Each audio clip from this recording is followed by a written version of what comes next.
EA is now on Twitch.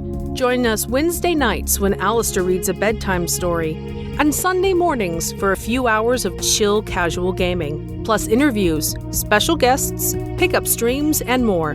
Visit twitch.tv/EA Podcasts and follow us to be notified when we go live, plus access VODs of past broadcasts.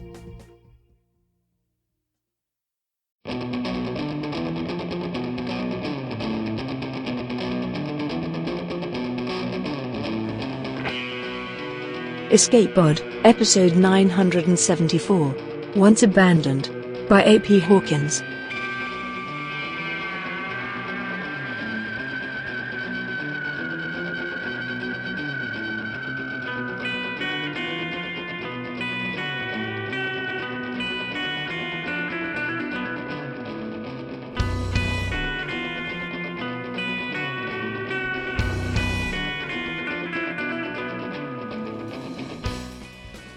Hello and welcome to Escape Pod, your weekly science fiction podcast. I'm Valerie Valdez, your host for this episode. Our story this week, and first story of the new year, is Once Abandoned by A.P. Hawkins. This is an Escape Pod original. A.P. Hawkins is a biologist turned speculative fiction author and editor based in Houston, Texas. Her short fiction has appeared in magazines and anthologies, including Analog Science Fiction and Fact, and The Librarian from Air and Nothingness Press. AP is a co-host of Writer's Lunch, a weekly online writing workshop, and a co-founder of Tomeworks, an editing collective dedicated to helping genre authors build better books. When she's not writing or editing, AP enjoys gaming, crafting, and spending time outdoors. She dabbles in cosplay, quilting, baking, and painting minifigures for tabletop role-playing games. For updates on her writing and other endeavors, you can follow AP on social media at ahawkwrites or visit her website, aphawkinsauthor.com. Our narrator this week, Peter Adrian Baravesh, is an Iranian-American musician, writer, editor, audio producer, and narrator. For these endeavors, he has won the Miller and British Fantasy Awards and has been nominated for the Hugo, Ignite, and Aurora Awards. His interactive novel, Heaven's Revolution, A Lion Among the Cypress, is available from Choice of Games, and his essay, Pearls from a Dark Cloud, Monsters in Persian Myth, appears in the OUP Handbook of Monsters in Classical Myth. When he isn't crafting, crooning, or consuming stories, Peter can usually be found hurtling down a mountain, sipping English breakfast, and sharpening his Farsi. You can read his sporadic ramblings at peteradrianbaravesh.com or on Blue Sky at PA Baravesh. Now, get ready for a lost pigeon to start an accidental adventure, because it's story time. Once Abandoned by A.P. Hawkins. Narrated by Peter Adrian Baravesh.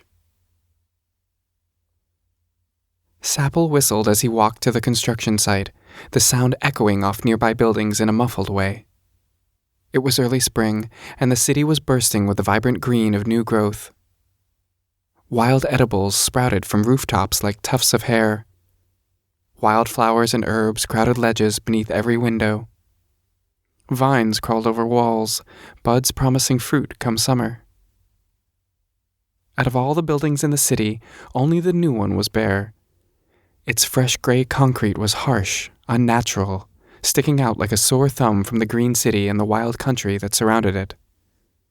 But it wouldn't be bare for much longer. They'd had a good hard rain last night, which meant the substrate the builders had left behind would be perfectly conditioned for planting. Sapple kept whistling, repeating his song's refrain. The soft sounds of flapping wings filled the air as Sapple's pigeons responded to his call. Sugar was first, as she always was. She landed delicately on Sapple's shoulder, ruffling her pure white feathers against his cheek before hopping down to look for bugs in the grass at his feet. Of all Sapple's pigeons, Sugar was the only one who preferred to roost on the ledge outside his window. When he inherited the flock from his mother, he'd been disappointed that most of them roosted elsewhere in the city. But the pigeons slept where they felt safest, and the city folk made sure they were well cared for. As long as they came when Sapple whistled, he learned not to care overmuch about where they spent their nights. Still, he always gave Sugar extra treats to encourage her to stay. Cookie and Marshmallow came careening out of the sky next, nearly bowling each other over in their haste to land at Sapple's feet. They greeted Sugar with polite coos as they joined her in pecking at the grass. Slowly, flying over singly or in pairs, Sapple's flock gathered at the base of the new, bare concrete building. For each one, Sapple pulled a little harness out of his pack and strapped it across the bird's chest. The harnesses bore pouches full of seeds, gathered from plants growing on the city's older buildings. Most of the birds waited patiently while Sapple attached their seed bags. Only Churro was in a hurry, flapping his wings madly as Sapple handled him. By the time Sapple got Churro strapped in, feathers and seeds were scattered everywhere. "You'll get your chance to fly soon enough," Sapple murmured, as he refilled Churro's seed bag from an extra stash in his pack. When he was done, there was one harness left. Sapple frowned and surveyed his flock, tallying the birds to see who was missing. Brownie and Blondie were preening their feathers. There was Kulfi, Apple, Cinnamon. Vanilla Bean was missing. Sapple chuckled and shook his head. Vanilla Bean was a new addition to the flock, recently fledged and still learning to come when Sapple called. He whistled his song again, louder this time, and all the birds started up a chorus of coos and eager wing claps. He scanned the buildings around him, looking for the missing bird. There. Vanilla Bean's distinctive speckled feathers gave him away. He flitted from one building to the next, taking his time to explore the greenery seeded by his friends and ancestors as he came. Sapple smiled. Lollygagging birds had always made his mother angry, but he'd decided a long time ago that it wasn't worth getting worked up about. The birds would get there eventually. Besides, Vanilla Bean was still learning. Sapple whistled once more, this time adding a little trill at the end of the melody, a signal that the flock was waiting. Vanilla Bean's meandering flight became suddenly focused, and he flew straight to Sapple's hand in a streak of black and cream feathers. "Well done, Bean." Sapple scratched Vanilla Bean's head affectionately, then strapped him into his own harness. Finally, it was time. The birds were ready, fluttering excitedly around Sapple's feet. He whistled at them, a different tune this time, and gestured with his hands, signaling to the pigeons where to go. The birds took off in a flurry of feathers, angling toward the new building en masse. Even Vanilla Bean didn't hesitate, seeming to want to make up for his earlier blunder. Sapple sprinted toward a nearby building and took the stairs 2 at a time to get a better vantage point as they worked. When he emerged onto the roof, breathing hard and sweating, his flock was circling the new building in rising and falling spirals. They scattered the seeds from their pouches over the roof and ledges into every sheltered corner. A flock in flight could easily seed an entire building in half an hour, much quicker than a team of people crawling over the concrete with scaffolding and harnesses. Occasionally, birds landed on the ledges, walking over the newly scattered seeds to help push them into the soil. Their pecking beaks disturbed and aerated the substrate more deftly than a person with a hand-rake ever could. Of course, they would eat some of the seeds they spread. That was unavoidable. Sapple, and the generations of pigeoneers before him, countered this by mixing plenty of extra millet into the seed bags. The pigeons preferred to eat the millet, and so left the more important seeds alone. Sapple was so absorbed in watching his birds that he didn't notice the circling hawk until it was almost upon them. It swooped down on silent wings, intent on the gaggle of working birds. "Hide!" Sapple bellowed, gesturing wildly for his pigeons to flee. His heart hammered in his ears. Belatedly, he remembered to whistle, a single, sharp note. The birds scattered, flying away from the building in all directions like dandelion seeds. Sapple held his breath as the hawk dove after a yellowish pigeon named Lemon, talons extended. At the last instant, Lemon ducked into a sheltered alcove. The hawk pulled up short, hunt stymied, and flapped to regain its height before wheeling off toward the forest. The pigeons were gone now, all hunkered down in favored hiding places. Sapple huffed. That had been too close. His mother's words rang in his ears. "You pay too much attention to your flock when your eyes should be on the sky." She had been right, of course. It was the pigeoneers' responsibility to watch out for the flock, to protect them from threats while they worked. Sapple had failed in that regard today. If one of his birds had been taken, he would have no one to blame but himself. Like Vanilla Bean, Sapple, too, was learning. When he was sure the hawk was gone, Sapple set to work rounding up his flock. He strolled through town, whistling the same tune he'd used to call them from their nightly roosts. The easiest to find were the ones that had been with Sapple for several years. He knew all their favorite hiding spots, and they trusted him, despite his mistake. He found Sugar first, hiding in the stairwell of the building he'd climbed to watch the flock work. He smiled when he spotted her white-feathered body perched on the railing. Of course she'd stayed nearby. "Good girl," he murmured as he helped her out of her harness. Despite the hawk's interruption, her seed bag was nearly empty. "Looks like we won't need to try again, right?" Sugar nuzzled Sapple's hand. He produced a grape from his pocket and bit into it, eating the larger share himself before holding out a small piece for Sugar. She gave him a baleful look, but took the treat readily enough. "Go home now," Sapple said, stroking the bird's feathers. "There will be more for you when I get back." Sapple turned toward home and tossed Sugar into the air, whistling a few notes to tell her where he wanted her to go. The sweetness of the grape still lingered on Sapple's tongue when he found the next bird, a small, round thing named Mochi.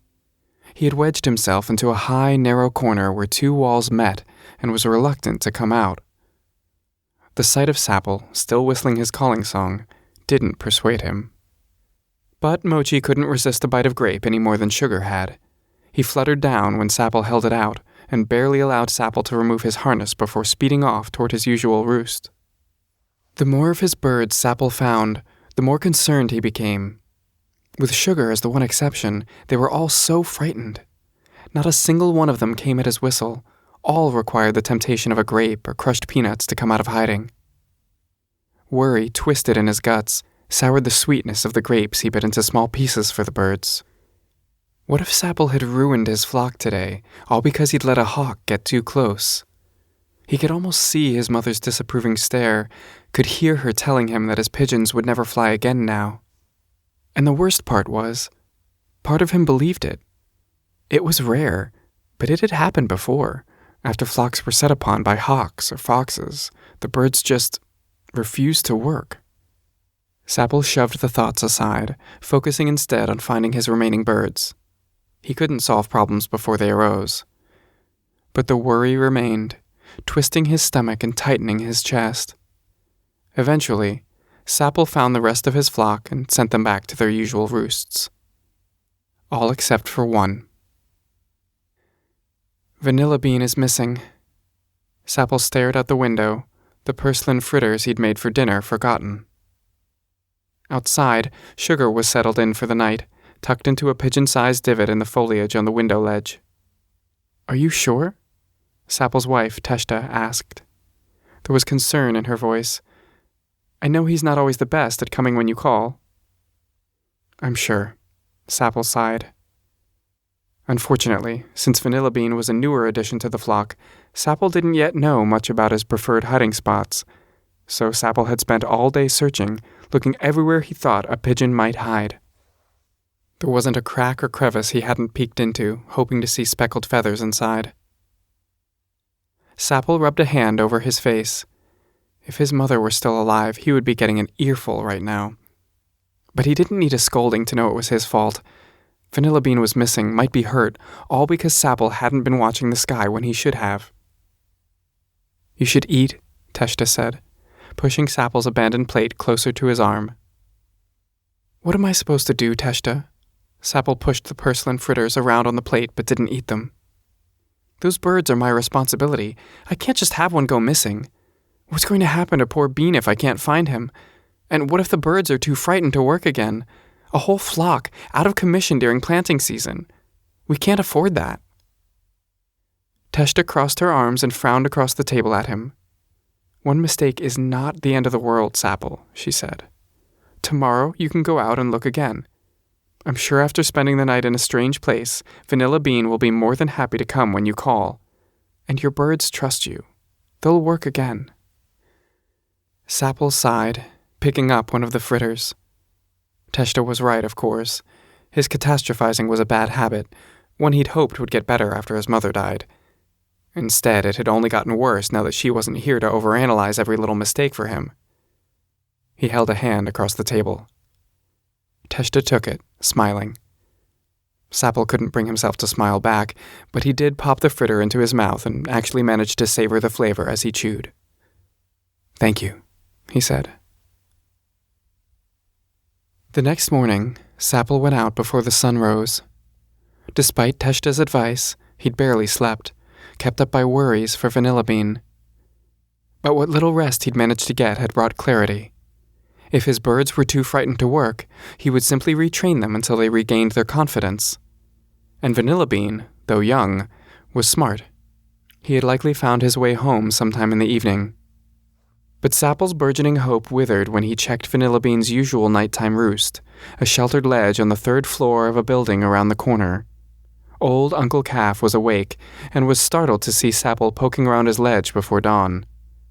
But when Sapple explained the situation, he nodded in understanding. "No, Bean didn't come home last night." He tugged on his thick white beard thoughtfully. "I missed the little feller. Had a hard time sleeping without us cooing outside my window. When you find him, will you give him this for me?" The old man deposited a handful of shelled peanuts into Sapple's hand.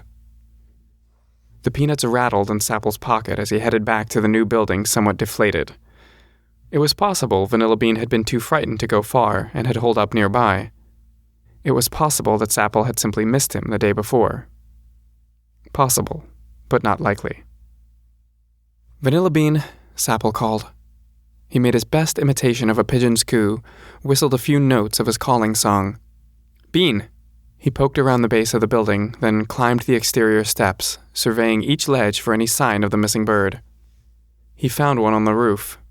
Sticking out of the layer of loamy soil near the edge of the roof that faced the forest was a single speckled feather. He picked it up, frowning. The roof was the most exposed section of the building, with no nooks or crannies for a frightened pigeon to duck into. It was also the farthest point from any other buildings or shelter, so if Vanilla Bean had been on the roof when the hawk came, where might he have flown to hide? Sapple looked down at the forest. The trees swayed in the gentle breeze, branches creaking and rattling as they moved. None of Sapple's pigeons had ever flown off into the forest, not even to hide. They preferred the city, with its familiar buildings and open spaces, to the unknown darkness between the trees. But then again, Vanilla Bean was a little different. Maybe, to him, the trees had looked safe. They didn't look safe to Sapple. Not for a pigeon. It would be so easy for a little bird to become lost in the trees. Hawks and owls alike made their homes there, not to mention the foxes and other land-dwelling predators who could also pick off an unwary pigeon. If Vanilla Bean had flown in there, the poor thing probably hadn't made it through the night. Sapple knew what his mother would do if she were here, because that little voice in the back of his head, the one that told him Vanilla Bean was dead, that he was a failure and he would always be a failure, that voice was hers. And Sapple knew if it had been her bird that went missing, she wouldn't go into the forest after it. She would give up. She would assume it was dead, because that was Sapple's first impulse. He clutched Vanilla Bean's feather tighter. He couldn't give up. Not now. For all the predators that made their homes in the forest, there were even more places for a wary pigeon to hide. Vanilla Bean could still be alive, and he couldn't just abandon one of his birds, not without knowing there was nothing else he could have done. Shoving Vanilla Bean's feather into his pocket next to the peanuts from Uncle Calf, Sapple climbed back down the stairs and walked into the forest without a backward glance. It was dark beneath the trees, the spring canopy thick with new growth. This part of the forest had once been part of the city, when the city was larger and much less green. Sapple followed an old road deeper into the trees. The concrete was buckled and cracked and missing completely in places, which made for treacherous footing. But Sapple kept his eyes on the branches as he walked, looking for signs of Vanilla Bean. "Bean," he called, then whistled a few notes. Cardinals and wrens chattered as they flitted from branch to branch, keeping a wary distance. Jays screamed out warnings as he approached. But Sapple heard no pigeon coos, saw no flashes of speckled feathers among the leaves. Discouraged, Sapple turned to head back out of the forest and look for Vanilla Bean elsewhere. As he scanned the underbrush one last time, though, he spotted a distinctive speckled feather caught in a bramble that grew over a mound of broken boulders. Sapple's heart thumped hard as he reached into the bramble to extract the feather. There were more scattered among the rocks. He held his breath, looking for blood, but there was none. Just a small dark hole in the rock, half hidden by bramble, that would make a perfect hiding spot for a desperate pigeon. "Bean?" Sapple called. He whistled, leaning toward the hole as much as the bramble would allow. Nothing moved. Grunting, Sapple cleared the bramble away from the hole, heedless of the way it poked and scraped against his skin. The hole was larger than it had seemed, just large enough for Sapple to crawl inside. He wrinkled his nose against the breath of fetid air that wafted out from it, then fished in his pocket for the small alga light he'd brought and shone the light into the hole. A small tunnel, barely large enough for Sapple to crawl through on his stomach, bored through the rock for several feet before opening up into what appeared to be a much larger space. More of Vanilla Bean's dropped feathers were inside the tunnel. Sapple pursed his lips. "Bean, what have you gotten yourself into now?" he murmured. This had to be one of the old entrances to the underground tunnels. They hadn't been used since long before his grandparents' grandparents were born, since before the pigeoneers turned the city green with their seed-carrying birds. Back then, the tunnels had housed massive networks of underground railways, but that was all gone now. Pigeons had notoriously bad eyesight in the dark. If Vanilla Bean had flown into this tunnel to hide and ended up in a much larger, darker space, as it appeared he had, he would have a hard time finding his way back out again. Sapple couldn't leave him alone in the dark. "It's all right, Bean. I'm coming," Sapple said. Holding the alga light in his mouth, he pulled himself into the hole, sliding as it angled downward before depositing him on a damp, crumbling stair. Sapple clambered to his feet, taking care not to slip on the wet stone. Very little light came in from the hole he'd come through. He scanned the area with his alga light. It was way too small to light such a big space, and it wouldn't last long without a nutrient recharge. He hoped it would be enough.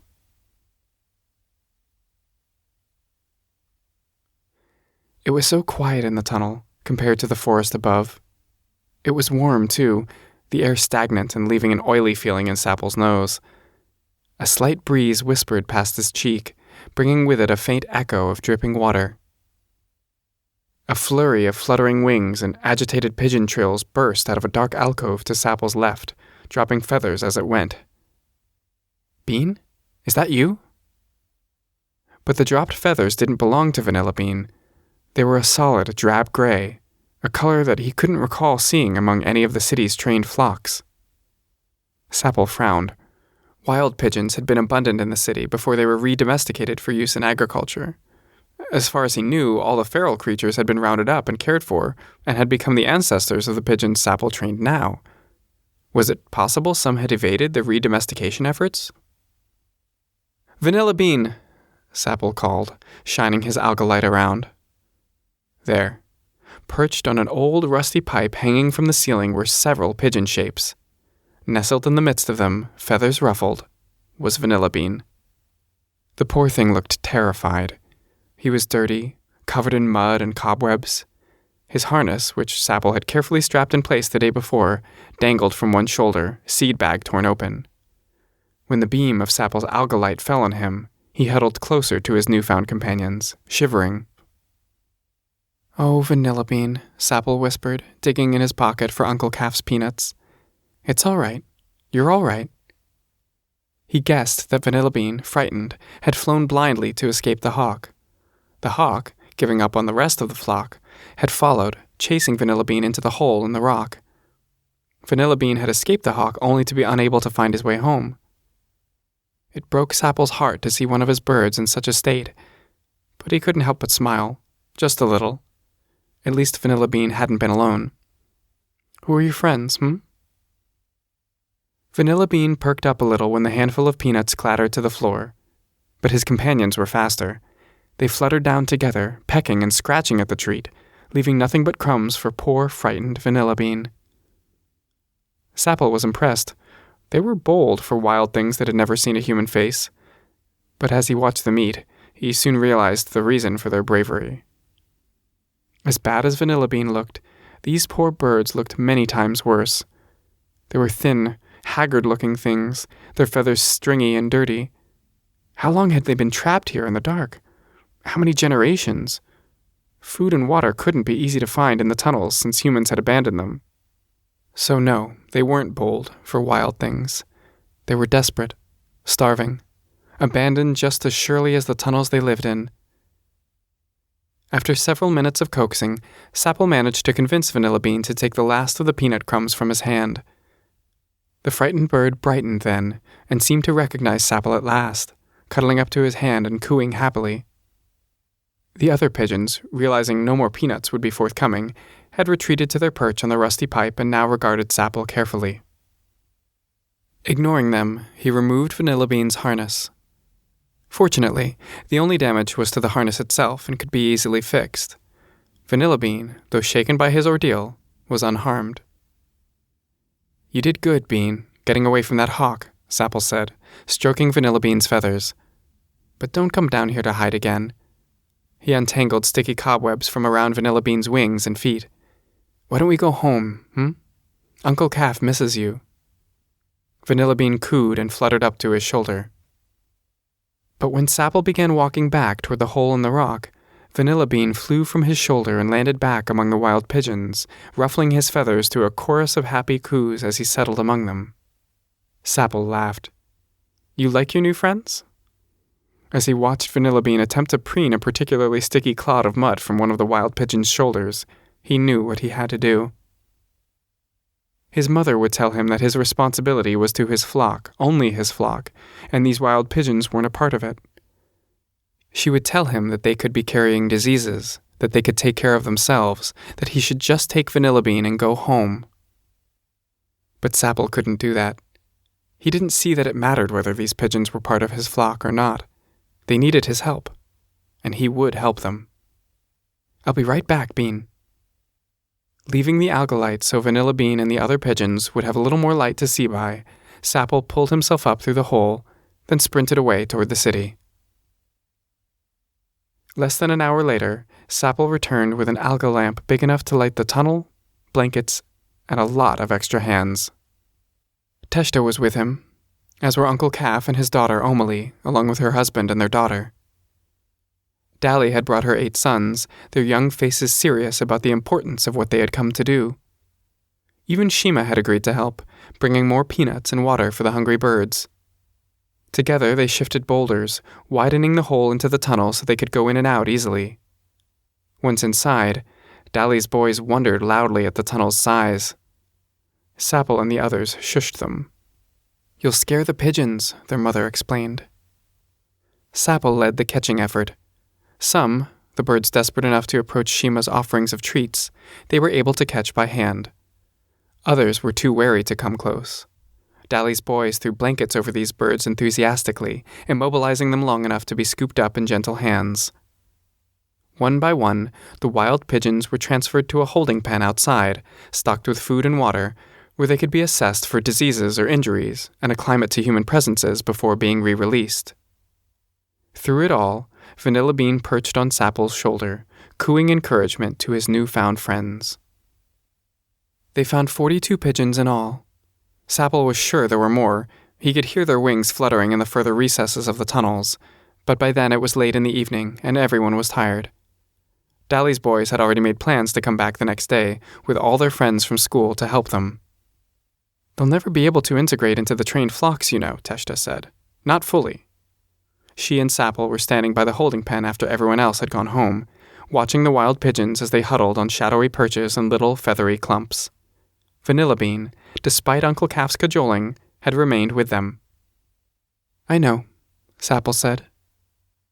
"Maybe not these, but their hatchlings and their hatchlings, over time, would. But at least they'll know we didn't abandon them." Teshta smiled. As she and Sapple started for home, he wondered what to give Sugar for her morning treat.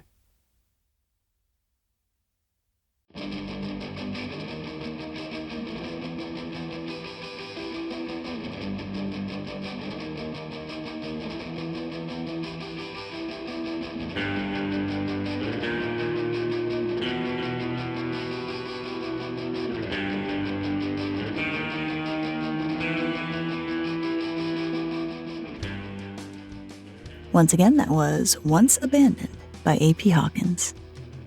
The author had this to say about her story. I'd been thinking about pigeons a lot when I wrote this story, and how essentially all the pigeons living in cities today are feral versions of domesticated pigeons that we just abandoned to fend for themselves when we didn't need them anymore. It made me kind of sad to think about, so to cheer myself up, I tried to imagine a future where we had a need for pigeons again, and what their role in that future might be. This story took shape around that. I think a lot about the poem Why I Am Not a Painter by Frank O'Hara, in which a poet decides to write a poem about oranges, and ends up writing 12 poems where orange is never mentioned. Sometimes a story about finding a lost pigeon can be just that, but also so much more. What I love about this one is how it manages to evoke a world that feels post-apocalyptic but positive, where the focus is on revitalization rather than decay, family rather than fighting. Our character, like the missing pigeon, is pursued by feelings with talons sharp as a hawk's, the desire to meet a mother's expectations even though she's gone, fear that he'll never be able to do so, that he'll fail the creatures who depend on him. So many things are lost and found here, seemingly abandoned, only to be ultimately returned to the flock, not least of which is our hope that even those who are huddled in the darkness can be brought back into the light to fly free. And those are sentiments and goals I think we can all take into a new year. Help, hope, care, and be kind, so when fear and danger come for us, we don't have to face it alone.